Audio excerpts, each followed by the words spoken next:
Assalamualaikum warahmatullahi wabarakatuh. Selamat pagi, salam sejahtera untuk kita semua. Apa kabar anak-anak? Ibu harapkan pagi ini semuanya dalam keadaan sehat walafiat. Bagaimana anak-anak untuk hari ini? Pertemuan kedua ya.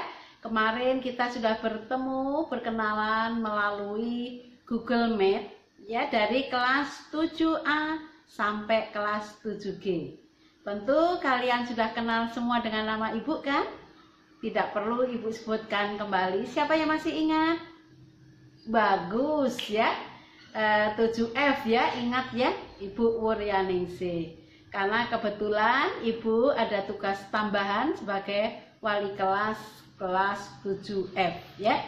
Sehingga banyak kita berkomunikasi melalui WA Group. Baik anak-anak, pagi hari ini siapa yang nggak masuk? Alhamdulillah masuk semua ya. Ya alhamdulillah. Mudah-mudahan seterusnya kita sehat semua ya, meskipun dalam kondisi pandemi, tapi kita tetap semangat ya, tetap sehat. Semoga kita sehat, semangat, sukses. Baiklah anak-anak, untuk pembelajaran kali ini teks deskripsi. Apakah kalian pernah dengar kata deskripsi? Siapa yang pernah dengar? Baik, ada satu sesuatu yang dengar. Apa deskripsi itu? Menggambarkan ya, betul.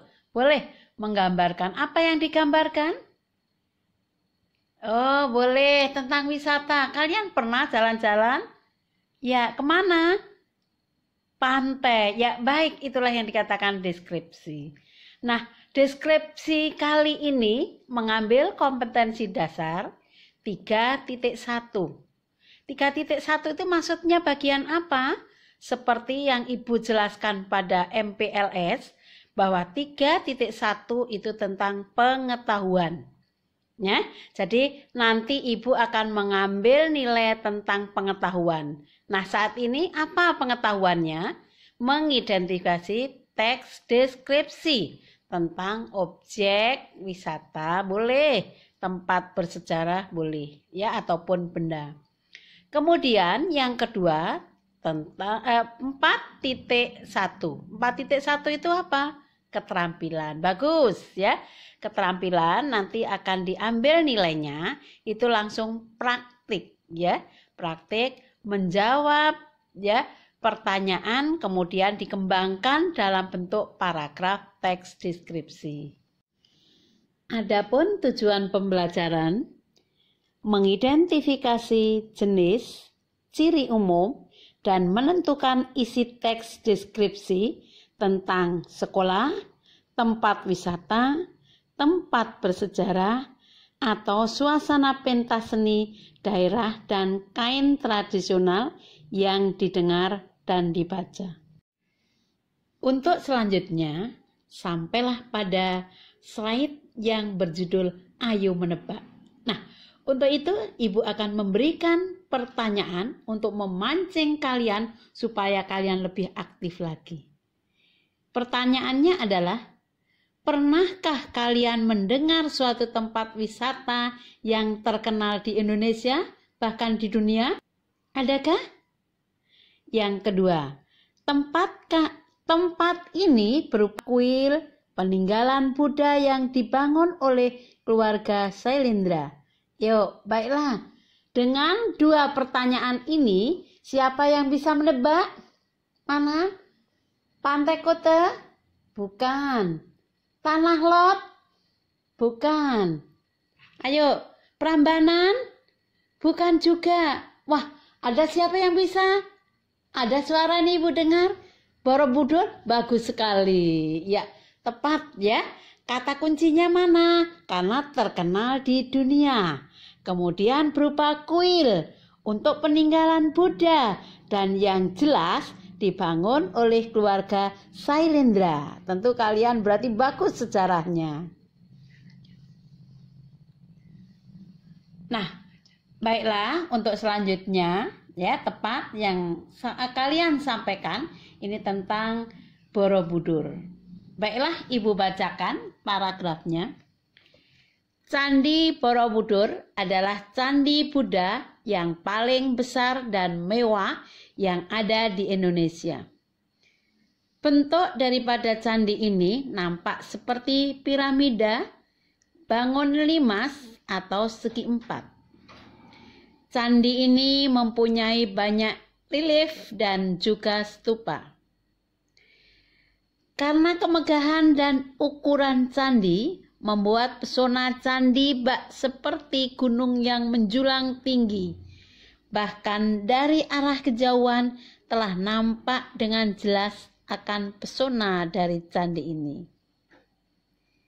Untuk selanjutnya paragraf ketiga kalian juga bisa menyimak nanti ya di Google Classroom. Yang paragraf ketiga, Candi Borobudur terdiri dari 3 buah tingkatan. Tingkat pertama paling bawah disebut dengan Kamadhatu. Pada bagian akhir ini terdapat relief yang berjumlah 162. Relief tersebut mengandung suatu kisah tentang karma, wimbangga, dan berbagai macam kisah tentang dosa. Selanjutnya paragraf 4. Pada tingkat yang kedua yaitu rupa datu. Pada tingkat ini berupa 4 buah teras. Teras itu seolah membentuk lorong yang berputar. Di tingkat rupa datu terdapat 1.300 relief.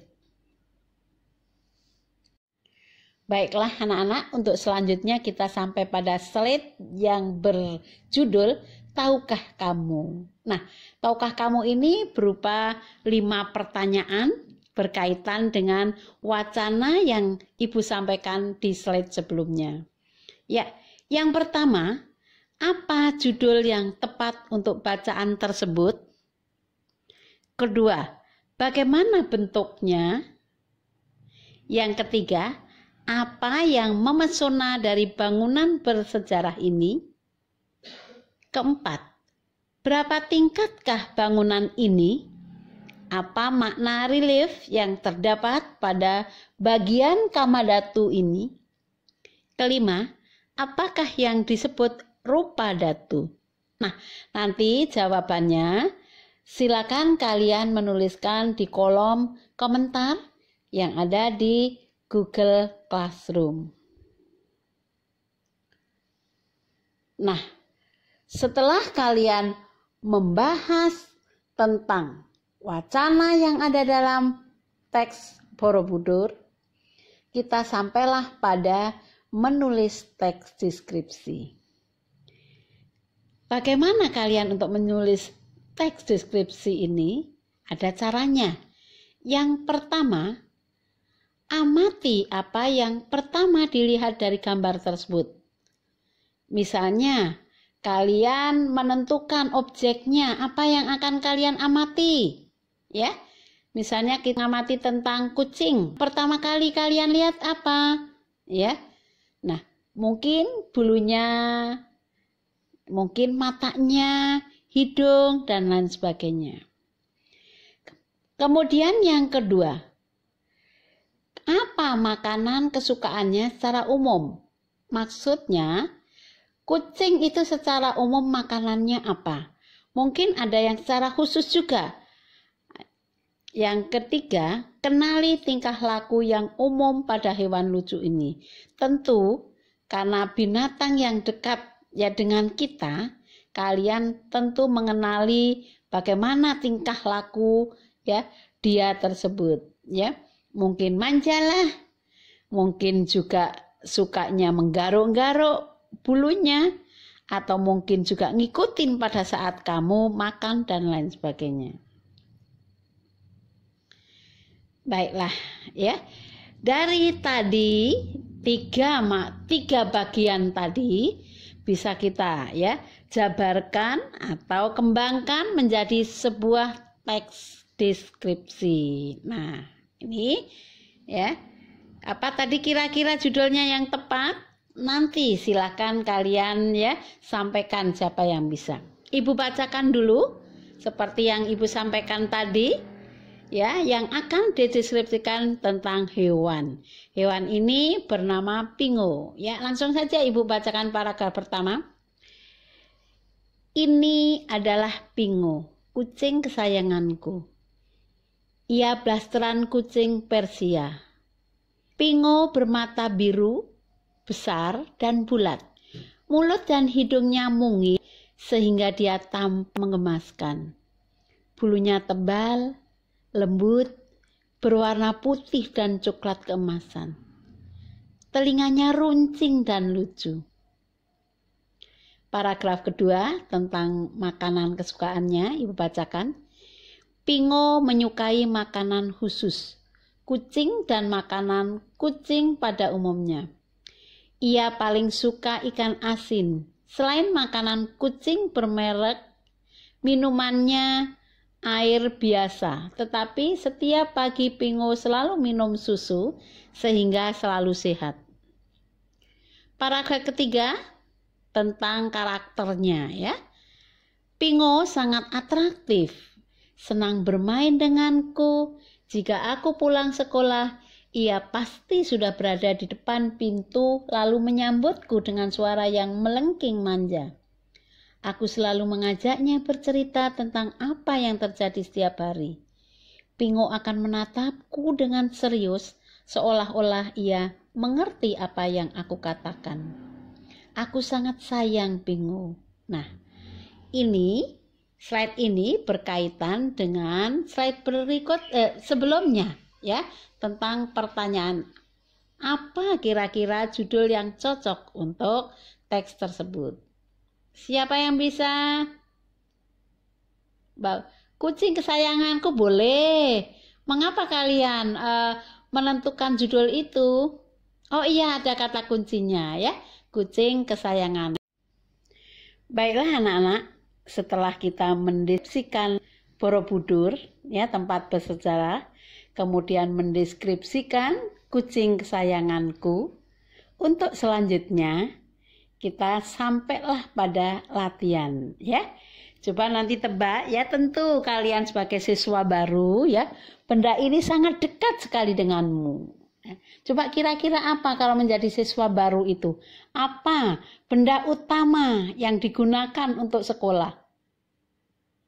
Seragam, ya seragam. Tentulah kalau nggak pakai seragam ya nggak bagus. Kemudian, oh iya ya tas, ya tas itulah yang akan kita deskripsikan ya. Tentu semuanya punya, dekat dengan kalian. Apalagi kalian siswa baru, pasti semuanya baru ya. Untuk itu ya, silakan ini sampai kepada latihan ya. Pertanyaannya, coba sebutkan ciri-ciri umum dari benda tersebut. Tentu kalian lihat, amati. Yang pertama apa yang kalian lihat? Ya bagus, warnanya ya. Kira-kira punya berapa warna tas itu? Ya, ada 3 warna ya. Apa saja? Bagian depan ya berwarna biru muda. Kemudian yang utama, yang besar ya, itu buat buku, itu berwarna abu-abu. Kemudian tali berwarna hitam. Bagus. Terus apalagi yang kalian lihat? Wah, gambarnya tidak ada ya. Ini milih tasnya, ini tas untuk laki-laki dan untuk wanita ya. Jadi nggak ada gambar khusus karena ini netral, bisa dipakai untuk yang laki-laki dan perempuan ya. Bagiannya ya bagian depan ya, bagian depan ada yang kecil biru ya, kemudian bagian tengah itu yang buat tempat buku. Di samping kanan kiri ya ada tempat untuk minum, mungkin di sebelah ya kirinya bisa dipakai untuk benda yang lain. Nah, selain itu apa yang perlu kita ya kembangkan? Ya fungsinya, tentu tasnya itu berfungsi ya untuk menyimpan alat-alat tulis, menyimpan ya buku ya, menyimpan HP dan lain sebagainya. Baiklah, untuk berikutnya sampailah kita pada pengembangan paragraf ya. Dari ketiga poin itu nanti dikembangkan menjadi sebuah wacana teks deskripsi. Baiklah anak-anak, untuk lebih jelasnya silakan, kemarin kalian sudah pinjam buku perpustakaan ya. Semoga semuanya dapat semua buku bahasa Indonesianya. Baik anak-anak, selesai sudah pembahasan tentang teks deskripsi. Sebelum Ibu tutup, Ibu simpulkan ya bahwa teks deskripsi itu teks yang menggambarkan suatu objek sejelas-jelasnya. Nah, itu tadi yang kita bahas tentang tas, tentang kucing, tentang Borobudur, itulah yang dikatakan teks deskripsi ya. Jadi ciri-cirinya seolah-olah kita bisa melihat sendiri, merasakan sendiri, mendengarkan sendiri apa yang dituangkan dalam bentuk gambar atau tulisan. Baiklah anak-anak, selesai sudah kita pembahasan untuk teks deskripsi. Ibu harap semua yang dibahas dari awal sampai akhir kalian bisa memahaminya. Tugas-tugas dikerjakan, ingat ya, kemarin pada saat LPMS sudah dikatakan bahwa tata tertib untuk mengikuti pembelajaran online semuanya sudah paham ya. Untuk itu jika nanti ada kalian yang belum paham, silakan tanya ke Ibu, boleh melalui WA atau Japri, dan Ibu dengan senang hati akan memberikan jawaban-jawaban sesuai dengan yang kalian harapkan. Terima kasih atas perhatiannya. Sebelum kita tutup, kita berdoa menurut kepercayaannya dan agama masing-masing. Marilah kita berdoa. Alhamdulillahirabbil alamin. Terima kasih, sampai ketemu lagi nanti di minggu yang akan datang. Terima kasih.